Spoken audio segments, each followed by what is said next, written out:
Welcome back to Time by the Tent podcast. I'm Joey Baird. I'm Joey Baird. Oh, I'm Holly Baird.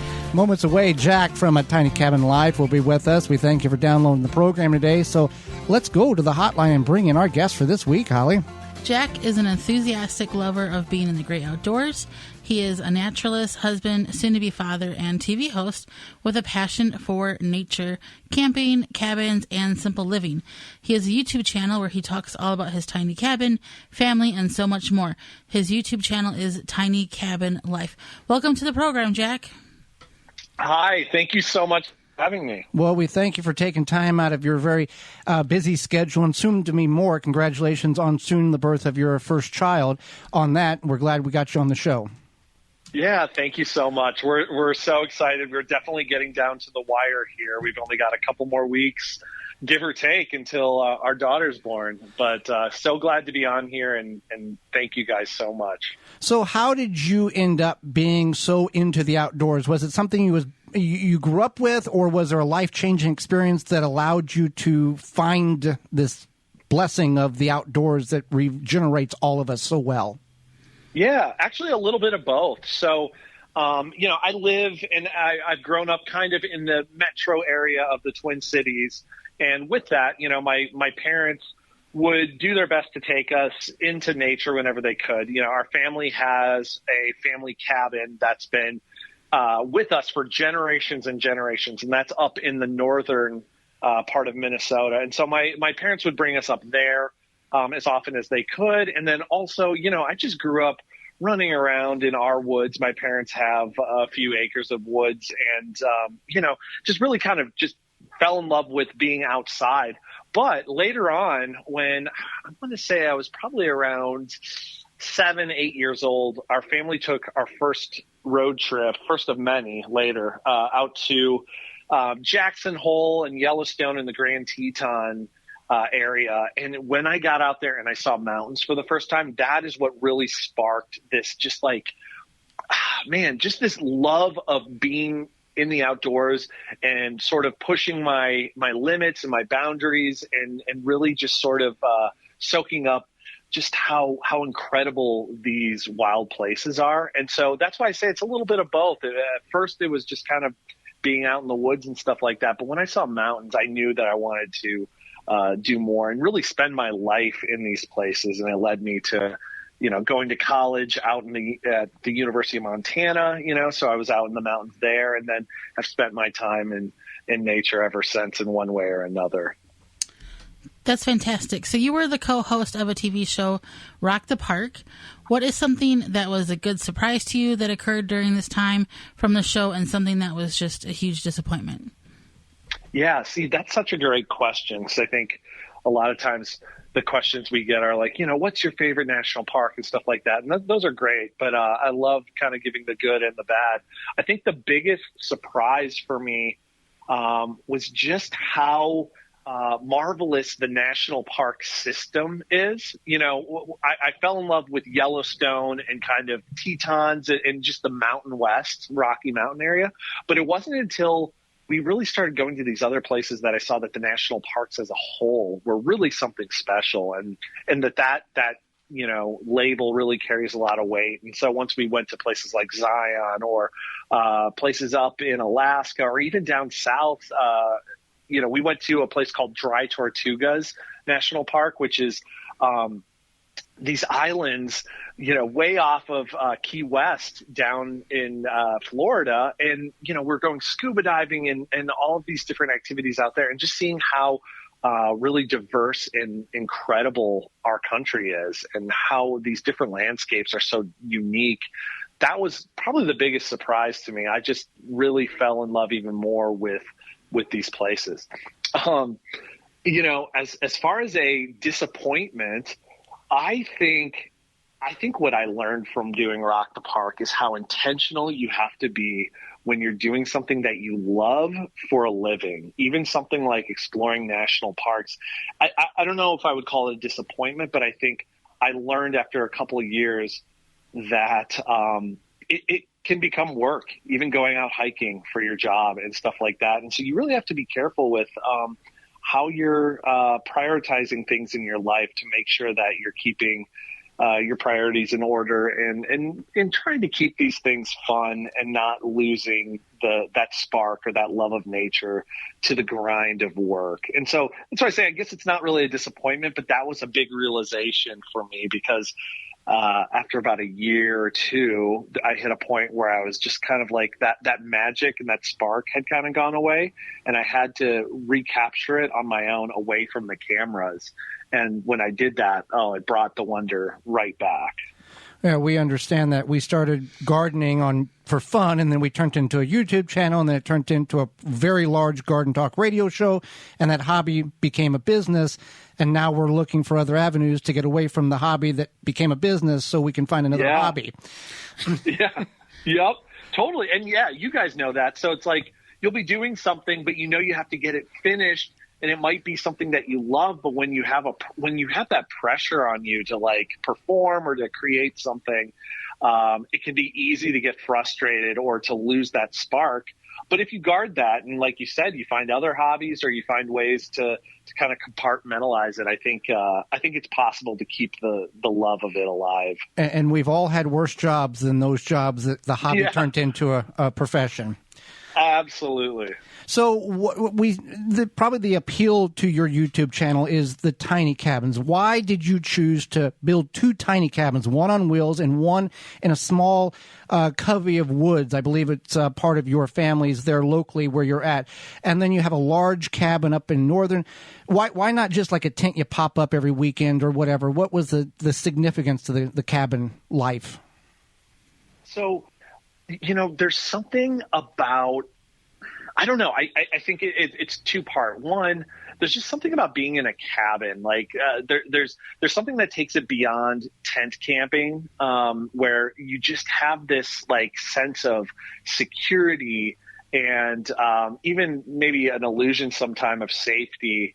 When you're in a cabin in the wilderness, you feel like there's less that can touch you. But on the other side of that, I just, growing up, going to my family cabin up north, there were just so many memories, the smell of the wood even, and of coffee brewing inside the cabin. All these things just bring back all these memories. And so I don't know, I just wanted to recapture that love of cabins, and the tiny aspect of them was the only way that I could do it. And what's kind of funny, I'll make this short, but when I used to live in California. I moved back to Minnesota with my wife about 2 years ago. When I was in California, I wanted to find some way to have a cabin that I could take with me anywhere. And so I found a tent actually that sort of looked like a cabin, and I called it the portable cabin. I had to set it up every time I went, tear it down. All of it fit inside my walk-in closet in my apartment in Los Angeles. And there was something about it that just carried that cabin ambiance, and I loved it. And then I started to grow tired of the setup and the teardown. And so when we moved back here, I knew that it was time for me to build a cabin of my own. And I went tiny because I had never built anything before, and tiny was something that seemed doable to me. And so when I built that first tiny cabin, it was the A-frame that's on my parents' property. It turned out great, and it totally captured that I don't know, that ambiance, just what I was looking for with the cabin space. It scratched that itch. Yeah, absolutely. Yeah. And you know what's been great about it is it's so close to home that I get to go spend tons of time there. I was actually worried when I moved away from California that I wasn't going to be able to spend as much time out in nature, because in California I was so used to being by the coast and then having the mountains and the desert and all this stuff. Well, because of this tiny cabin, which is just, in the woods, it's on some acreage, but it's close to home. I spend way more time in nature than I ever did regularly when I lived in California. And so it's been such a blessing in that way. So anyway, the tiny aspect came out of the necessity of just like what I could practically build. Well, then you fast forward about, 8-9 months, and we wanted to start traveling around again. And at the time, my wife, Riley, was working as a hairstylist, and she only got a certain amount of days off. And so we knew we were going to have to maximize that time. I didn't have the time to set up the elaborate, portable cabin if we were rolling into a campsite or something at, 10 or 11 o'clock at night. So I thought, you know what? Now I have the space to actually build and to stash a trailer away somewhere. So I was like, it is time to finally build a true portable cabin and build one on a trailer. And once again, it was a bite-sized, project, something that I knew I could accomplish. And also my car, which is a Subaru Outback, can't tow as much as like a bigger truck. So it had to be tiny. And so once again, tiny was the only way to get it done. And since then, though, I have to say I have really come to love tiny spaces and finding ways to utilize space well and be able to, build things. It's just so much easier when you're building something smaller. So I know that was long-winded, but that's kind of the idea behind the whole cabin life thing and why we chose to go tiny. And when we talk about tiny, we're talking 38 square feet is the size of this the footprint of this cabin on the trailer. Even smaller, okay. 32. So it's a 4x8 trailer, which honestly seems almost impossible. It honestly is the size of a closet. Like if you really think about it. Right. I was looking at like this footprint. I remember I laid out like some parameters on the floor in our living room when I was like trying to visualize this, and I was thinking like, okay, can I lie down? Can we fit this here and that there? And it seemed really daunting. But by the time it was done, we found a way to have not only a bed that is able to, you pull it out or whatever. But when the bed is put away, we have like a little sectional couch where there's enough room for the two of us to have our own space on the couch. We have a little kitchenette that has a 1-burner stove or refrigerator. We have all these dishes that are able to be stored in there. We have, I call it the garage. You pull back one of the cushions, and you have our hammock there and our chairs and axe and hatchet and stuff like that. And so it's so fun. It was so fun to try to fit everything in there, and we did it, and it turned out really great. And you talk about a sense of security in the cabin, or maybe a false sense. In a recent video, when it was bitterly cold, your power system used up, your diesel heater went out, you had carbon monoxide registering, and you decided, hey, it's safer for us to just go home than to fight this. Yep. Yeah, that is a lesson that I learned from my time on Rock the Park. There were so many adventures that we had where we had to pull the plug, whether it be climbing a mountain or whatever. And you have to make the right call to be safe. And so, when it came to that video, anytime we do anything, honestly, nowadays, especially because I'm a family man and we're going to have our daughter with us too, I'm picking things that have multiple, backup plans.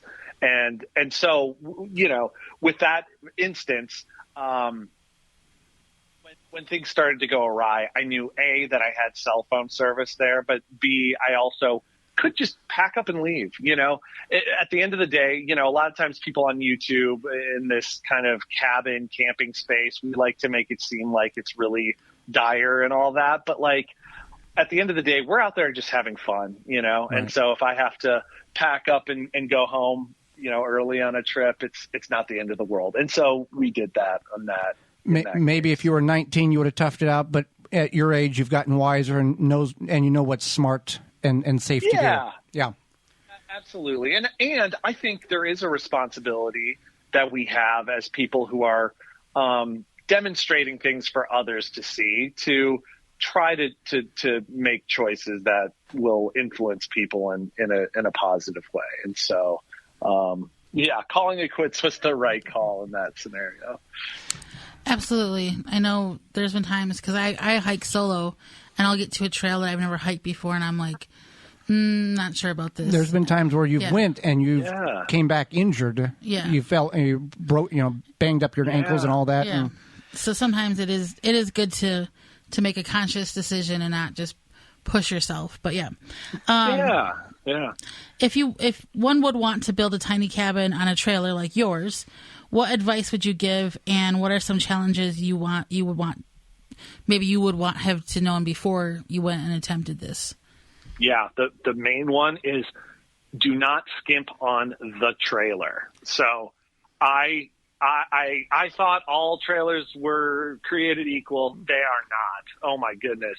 The trailer that I picked to build this thing on at first was, a solid trailer if you're hauling around, wood chips or something. But to build an entire cabin structure on top of and haul around the country, not so much. And so what ended up happening was after a few trips and on a long trip of ours, it actually started breaking down, and it almost put us in a situation where we would have lost the thing, if we hadn't have gotten lucky, honestly, and had someone nearby that was able to fix it. So what I ended up doing was we bought a trailer that was a little more heavy duty and able to withstand the wear and tear. And that's the biggest lesson that I learned. We're actually building a new travel cabin right now because with our daughter, we actually need a little more space. And the thing that has cost the most money in this build was the trailer. And I knew I didn't want to skimp this time. So I would say if you're thinking of building a travel trailer, a tiny house, tiny cabin, it's really worth it to make sure you're getting a quality trailer. That doesn't necessarily always mean a lot of money, but just make sure you're getting something that's going to suit your project well. Right. And when we're looking at land and going to probably purchase certain items that weren't, we could buy something for a fraction of the price, let's say a chainsaw, but we're going to buy the best that we know, spend the money, and know the brand that works well that my family has used for generations, and not be cheap and skimp on stuff when in a year and a half you're going to have to buy again. Yeah, and you know what? To that point, we can even bring back the story of the heater breaking down and the carbon monoxide. I mean, that heater is an absolute – that thing is cheap. I had to make so many adjustments just to get that thing to work, and I learned my lesson. And so on this new build, I actually bought a vented propane heater from a brand that I know well and that has stood the test of time. And, it was a little more expensive, but it's going to be worth it for the safety and just for the reliability. And we see, Holly and I watch probably more YouTube than we should be allowed to watch. And we see, don't we all? And we see different people and their personalities, and we find it, and it's encouraging when we see you and other YouTubers, especially in the camping world, bless their food and be thankful for what they have on camera, and they just don't omit that and go, "Oh no, we're going to get slack because we prayed." We appreciate that, and we just wanted to let you know that from a viewer standpoint. Yeah, that means a lot. Here's the way I look at it. First of all, like I said earlier, just from a basic level, we're out there having fun. There's a lot to be grateful for that we get to do this. But also, God's the foundation of my life. I might as well give thanks where thanks is due. And yeah, to me, that's very important just to throw out there, not to necessarily cram down anyone's throats, but to just let it be known because it's, made it all the difference in my life. Absolutely. Now, you said you have, and we've seen your videos, your family's cabin in northern Minnesota. And when you go there, in some of these winter videos, it's negative 34 real temperature. How did you, first of all, for people who live in the north, that's cold. And coming from California and bringing your wife, and how do you transition or get accustomed to a cold like that? Or do you? Yeah, luckily for me, being from here, I'm used to it. But also through my travels, I spent a lot of time in the cold, and I know what to expect, and I know what it takes to warm up. For her, she had never done that, and so thankfully, she's got a real great kind of attitude to want to try new things, and she loves the outdoors, and so she was willing to give that a shot. And I will say, 2 years later, she's still adjusting to the cold she's born and raised in California. So I think really what it is like expecting to be uncomfortable and doing your research. If if you don't know what you need to bring or what clothes and what layers to wear, and making sure that that you're prepared. And from there, if you're expecting to be cold and be prepared and learn something, then you're going to walk away with a great experience, a learning experience, maybe, but a good one. And that's what happened there. It wasn't easy. The video, one of the videos we did, I took her there, and it was very, very cold. It was a challenge for her and for me, but we got through it, and it's one of our fond memories. So. And then from a production side, for people who don't think like you and I, cold temperatures and batteries don't like each other. And, Yep. and then for everything you do, it's 2 or 3 times longer because you're setting the shot up. You're thinking 2 shots ahead, and then you're thinking, okay, if I do it this way, I'm going to edit it this way, and then your 5-minute job is now a 25-minute job. But in the end, for us, it's very rewarding because we see a creation that we have made. Yeah, absolutely. I think what helps is if not only you enjoy the activity or whatever subject you're filming or recording or whatever, but also enjoy the creative process. Like you said, that's what makes it rewarding. There's a few different things there. You get to enjoy the activity, you get to enjoy creating, and then you get to enjoy the record of it afterwards. And so if you can appreciate all 3 of those things, you'll have fun eventually, and it'll be worthwhile. But yeah, as you said, it can be a struggle, and it can be frustrating at times to try to get the shot that you either want or you need, and either the weather's making it hard or other circumstances. It can be difficult. If you could get your dog to be the camera woman, your dog that would be the thing. You'd have it made then. Right. It would be great. Yeah. Thankfully, I can say, and my dog is sitting right next to me. She is often my co-host when Riley's not there, and she's a YouTube star. Like, I think people like her more than they like us. So. Well, and I'm okay with that. And with having a dog, there's a sense of they're more keen on things that you may not be on a safety standpoint, animals intrude or something like that, than you would be without it. That's a really good point. I think when she's calm, which is most times, she's a pretty calm dog, but okay, we're all right, but if she's hearing things, I will pay attention. Right. That's for sure. Well, Jack, we greatly appreciate the time that you've offered Holly and myself and all of our listeners. How can we find you on the internet? What's the best way to get a hold of you and view your channel?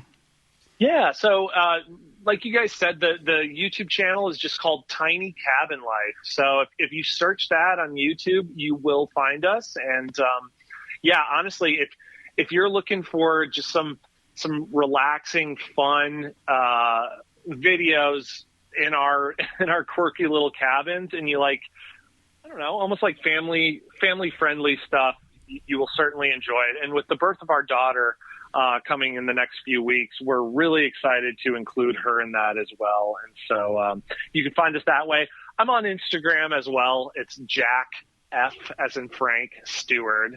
But honestly, the main stuff is YouTube, Tiny Cabin Life, and you'll hopefully enjoy our videos. Well, absolutely, Jack. We thank you for your time and the information you've shared with us. Yeah, thank you guys so much for having me. It was a lot of fun. Thank you. For more information, please visit thewisconsinvegetablegardener.com.